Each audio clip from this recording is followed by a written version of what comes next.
So thank you very much indeed for agreeing to talk to me today. That's very kind of you. You took an absolutely extraordinary effort, made a huge sacrifice in the attempt to try and get the media to tell the public the full facts, the full horrifying details about climate change, the climate and ecological emergency. And I just briefly wanted to talk to you about the reasons why you'd done it and the impact, if any, that you feel that you had. Obviously, this was directed at NewsCorp, which is a global company. So why did you feel, first of all, if I can ask you, why you actually went to NewsCorp? Well, I've been thinking about it I've been planning it for about 6 months. And I hadn't actually mentioned it to anybody for some months, including my wife. And then I asked some friends at Christian Climate Action initially if they thought it was a good idea. They were a bit concerned about it, and then they made a collective decision they'd support me with it. Yes. But actually, the reason that I did it was, in the words of Maxi Jazz, who wrote about 20 years ago. He said, "Information is a weapon of mass destruction." Yes. Now, I believe that to be true, and I believe that Rupert Murdoch personifies that truth. Yes. So Murdoch has been a climate change denier, dissembler, and delayer for decades, and he's suppressed a wealth of evidence-based peer review scientific observations from thousands of preeminent scientists across the globe. And on both sides of the Atlantic, as well as the Pacific, Murdoch's broadcasters and newspapers have been actively working to eliminate any serious climate policy. And he's been using his powers to get climate change deniers elected. Tony Abbott, former Prime Minister of Australia, who called the science of climate change crap. Yeah. Boris Johnson, who at the very time of the Paris Agreement was being signed, said that he did not believe that the scientific evidence for there was scientific evidence for climate change.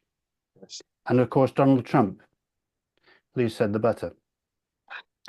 So News Corp, in my view, has manipulated public opinion as well.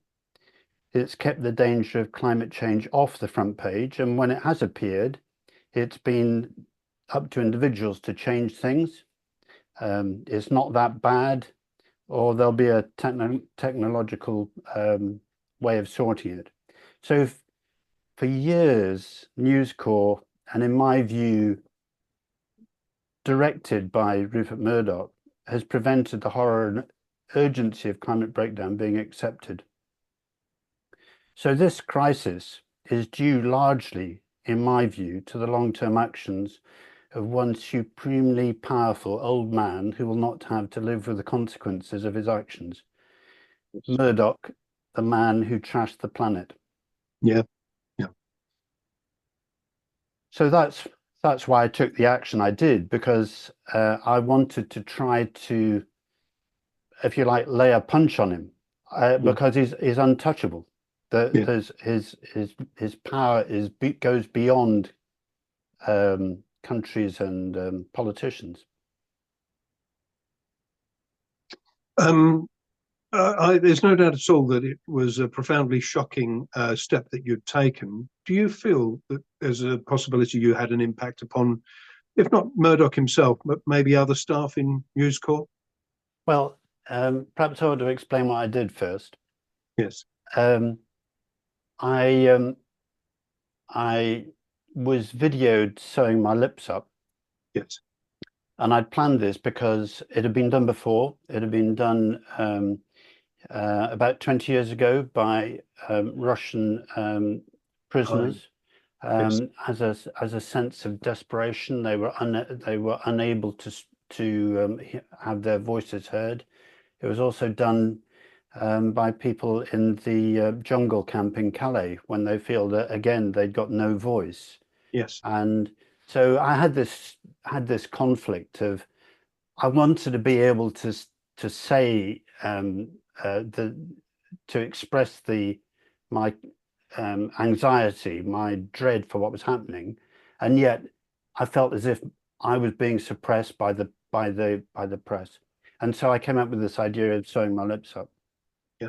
So I was videoed doing that, and then I walked round to the main to the NewsCorp offices near the Shard, outside the main entrance by the revolving door, and I was holding up placards which read "Murdoch to the dock for ecocide." Murdoch did this, muted climate science. So I was standing right in front of the revolving door with my lips sewn up, holding these placards. Yes. Murdoch, climate science dissembler, pulling the strings of Boris and Pretty, which actually felt as what he was doing. I felt as if Murdoch was saying to Boris, say what you like about climate change, say whatever you like, but do nothing. Yeah. So that's how I took it. Another placard was the Murdoch legacy, the sixth mass extinction on planet Earth.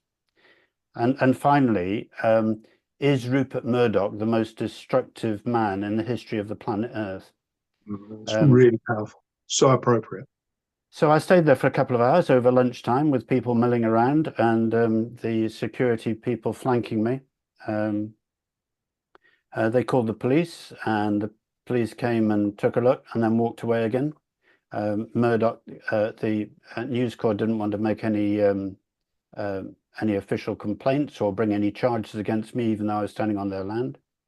And then after a couple of hours, I walked away and took the stitches out, and then went with my friends for a cup of coffee at the nearest Pret. Yes. So somebody bought me a little snack as well, and so they bought me a cup of coffee and a snack, and I couldn't believe it when it was Zoe Broughton, I think, so who brought the snack, which was surprisingly salt and vinegar crisps. But I don't think she realized what she'd done until afterwards. But anyway, so that and then within a few, I think it wasn't long after that we heard that there had been 900,000 retweets. Yes. And 250 shares on Facebook, 250,000 shares on Facebook. Yeah. So yeah, so it that's certainly received widespread publicity. The national media more worried about commenting on it, but certainly your message reached hundreds of thousands, if not millions of people. Well, I think that was it. I mean, it was really telling, wasn't it, that News Corp didn't carry it. Yes. You know, something happening right outside their door. They didn't carry it. Yeah. And even when I went back about 2 months later with a mask on with stitches on, in as symbolism of that, and glued myself to the door, they didn't carry that either. No. But no, they don't want to be. They don't want to be the story when it's that story. No, but what I wanted to do, I wanted to stir them up inside the building. So for me, the key was, is Rupert Murdoch the most destructive man in the history of planet Earth? I wanted that to be discussed around the water coolers throughout the building. So I wanted the argument to go something along the lines, between, for that Rupert Murdoch, Lachlan, his son, and successors at News Corp, and the effect they've had on humanity and continues to be, I would say, more destructive than Hitler. And I would like somebody to have, I'd hope that conversation's going on. Well, what about Hitler? I mean, he exterminated millions of people. It was genocide. And I would like somebody else to say, well, actually, yes, that's going on. There's destruction of millions of people going on as desertification creeps, and sea levels are rising, and places generationally been their homelands where people have been able to live and crop their foods. Now they cannot. So population's on the move. And so this is already having a massive effect. And I wanted there to be that argument around the water coolers. Well, Hitler's more destructive, or Pol Pot, or But you add them all together, my argument would be, and I hope somebody was saying that, yes, Yeah. but Murdoch's effect and News Corp is ongoing. It's causing millions of deaths now, and it's actually triggering the sixth mass extinction. So, you know, he could go down in the with that label, that epitaph. Yes. And I wanted the family, the Murdoch family, to have this conversation. Do we really want to be seen for being, you know, for doing this? Lachlan and James has distanced himself from it, I know, Yes. but and that actually demonstrates there's a tension going on. But for goodness sake, you know, do they really want to be known for that? That's the sort of energy that I was hoping to create within the building. And also, I thought it might raise the old man's blood pressure a bit if he ever got to hear about it. I hope so. I'm So, sure he heard. but the other thing was that I wanted to do was I'd met. Do you remember at the media march that we'd had a couple of weeks beforehand? Yes. I went as including another role. I went as a clown of Boris Johnson, and while I was doing that, and I was also carrying the Murdoch head. Yes. And during that time, Ben Webster, who was the chief environmental editor for the Times, walked up to me and said, "Do you realize you are carrying my bus?" And so when I'd sewn my lips up, I'd got a friend to take a letter in to him to leave at the reception desk saying, "Can we have your comments, please? I am outside. I don't want to ambush you. You know, that this is going on, but I'd be glad in some time to hear your comments." He never got back to me, but I'm not actually sure that he's actually still with News at the Times. And I think he's working for open democracy now. So who knows what effect it had? I'll never know. But I'd hope that they would have an effect with News Corp. And I wanted it to challenge individual people there, you know, their own integrity. I wanted them to think, do they want to be part of being instrumental in suppressing the climate science and hindering immediate action on the climate crisis? You know, I wanted to remind them they've got you know, as people of integrity, I'm sure they are, they have decisions to make and their actions have consequences, and they are then responsible, you know, bear a responsibility with them. And I wanted them to be challenged with that. So that was what I was hoping with News Corp. I was also hoping to challenge the politicians, because Boris and his government and lots of other previous, it's not just them, have been in News Corp's pocket, and you know, they do what they're told. I believe Tony Blair, in his biography, said that one of the most difficult times he went to Murdoch with a view to asking if he'd support him, and Murdoch said, "Well, you'll have to change your views on Europe."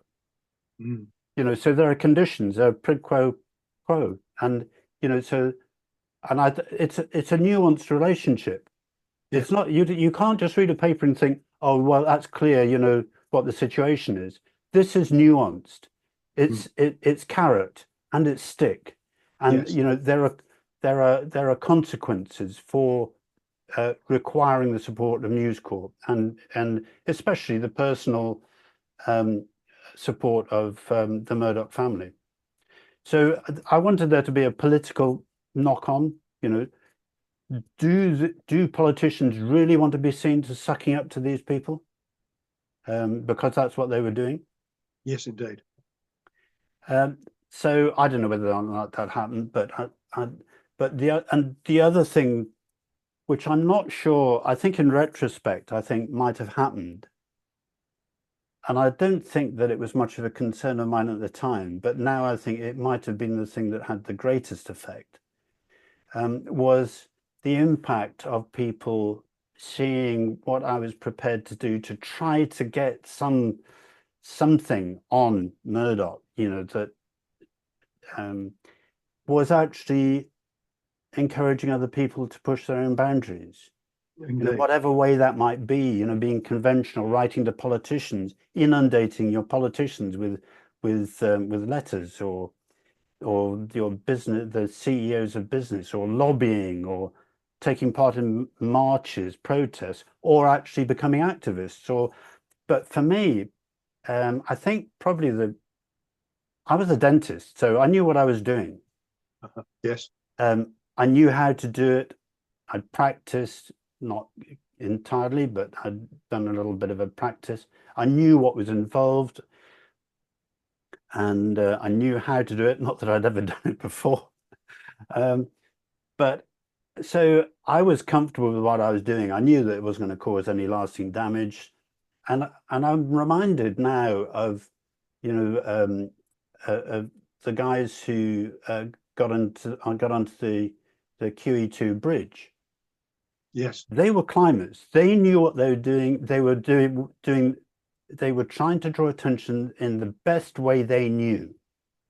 So I think that's where I would like to see us go. And I hope that my actions sort of, in some way, encourage people, use your talents, whatever you've got, to whatever experience or talents you've got, let's use it, because we all need to take that approach, don't we? And also make sacrifice. It does entail some sacrifice. Yeah. So and for me, it was a costly action. Yes. Not physically, but it's had a personal impact, how people see me, and also how I react to people. Yes. A friend of mine, I was with a group recently of people. She said, "I'm going to tell this person." She was talking across, and the person had no idea, and I said, "No, don't, no, just leave it." And she said, "I'm going to," and she did. So I love her, but she didn't understand that actually this was something that was costly, and I like to. I don't want to be defined by that. I probably am, but I don't. Actually, to do that, to be defined by a single action, I've now realized there is a cost to it, Yes. and a cost to relationships, had an impact on my family and stuff. So, Of course. but with all that, I'm so glad I did it. I think I would have felt in some way that I betrayed myself if I'd come up with something that might actually have an impact and not done it. Yes. So I'm glad I did it. And if I felt that it would make a difference, I'd do it again. That, I guess, perhaps leads me on to my final question, really, which is that what do we do if the media just won't budge? If the media won't tell people the really frightening, alarming fact that we're in danger of going over a cliff? I wonder if you've got any thoughts on where we go from here. Well, actually, I think that's scary, isn't it? It is. Because not only because of the impact of what the press are doing, suppressing the seriousness, BBC, NewsCorp, the whole lot, they suppress it for different reasons. They're suppressing it. Yes. And because equally because psychologically it's difficult to deal with. Actually, when we talk about this within ourselves, with our loved ones, we have to be careful how we do it, that we don't overburden each other, and we have to try to maintain our sanity in this mad time. So quite how we do that, I don't know, but I think there's clearly, it's scary because of what the impact, what the press and media are doing. But the other scary aspect is what it will drive people to. The current, I'm committed to nonviolent direct action. Yes. I am. And I would still argue that what I did was non-violent. I mean, I knew what I was doing. If somebody had said, Tim, I'll give you £500 to have your tongue pierced on behalf of climate and the environment, I'd have said, hey, no, I don't want to do it, because what I did was a lot less surgically problematic. I knew that. But I think that I am concerned for what desperate people might do in terms of actions that get more radical, more violent. I mean, we've seen this with the far right and the terrible things they're doing. And thank goodness, you know, the community of civil resistance, have not gone down that route. But it frightens me to think that when people get so desperate that could happen. Yes, so I don't know. I think I'm hoping that people such as yourself, Jon, you have, you know, we all have a responsibility to act in the best way that we can. This is the cutting edge for you, isn't it? Because this is your business. This is what you know most about. So I'm hoping we have to work together to try to maybe get greater independence of the press. You know, the business with the takeover of the Telegraph. I mean, you know, herein lies great dangers, don't they? So I'm sorry, Jon. Hey man, I haven't got the answer for you, but we're going to certainly discuss it. Let's try together. You know, if we all do whatever we can in whatever realms we're strongest at, we must have a chance. Yeah. Okay. Well, let's leave on a positive then, that we must have a chance. Indeed. All right. Well, I'm incredibly grateful to you. If there's anything else that occurs to you, please do drop me a line and I can add it in on the day.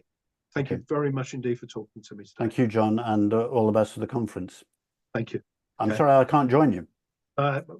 Yeah, you have a particular difficulty, a particular problem to overcome. Indeed, I do. Jon, thank you much. Thank you very much, and thank you, everyone. Okay, and I'm going to press stop record. Stop recording.